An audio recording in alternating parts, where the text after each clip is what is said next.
Assalamualaikum warahmatullahi wabarakatuh. Waalaikumsalam. Saudara-saudara sekalian, kita jumpa lagi. Anda sebagian besar mungkin sudah kenal saya, Ishak Rafiq, Direktur Eksekutif Masa Depan Institut dan penulis trilogi Jalan Baru Membangun Indonesia. Ketiganya bestseller. Dan itu sudah sampai kepada Jokowi sebelum dia dilantik dulu. Roadmap masa depan Indonesia lewat Kiai Maman yang katanya kawannya. Tapi saya tidak tahu itu dibaca atau tidak karena bukunya 500 halaman. Dan kata orang Jokowi cuman kuat membaca satu hari 3 halaman saja.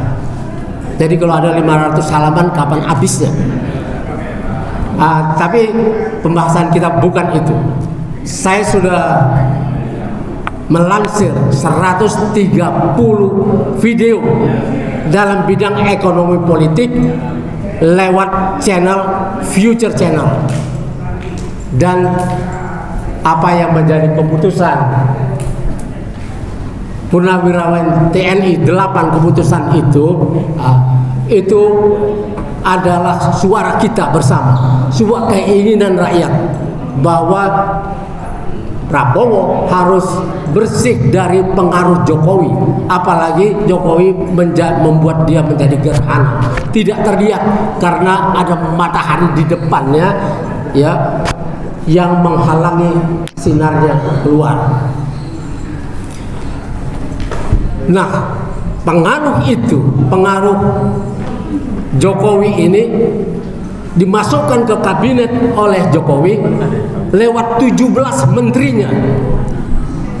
Di sana ada Sri Mulyani Indrawati, Erick Thohir, kemudian Tito Karnavian, lalu Erlangga Hartarto, Bahlil Lahadalia, dan lain-lain sampai 17. Saya sudah bikin videonya, berkali-kali saya tayangkan bahwa ini harus habis. Ditambah pula ada Gibran di situ yang dilakukan secara melanggar konstitusi. Dan ini sebenarnya ketika sampai di MK sudah bisa batal ketika sampai ke majelis kehormatan yang dipegang oleh Jimli Asidiki.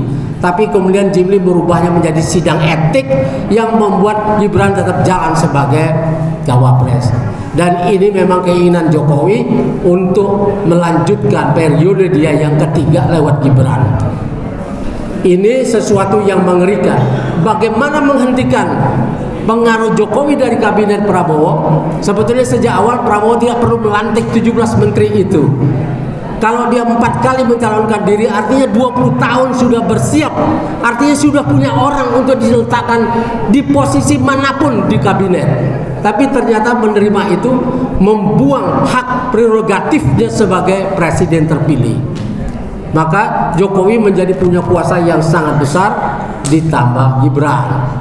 Dan kalau Prabowo gagal, ya yang naik adalah Gibran. Maka TNI sudah bikin bahwa majulkan Gibran. Nah caranya, bagaimana caranya?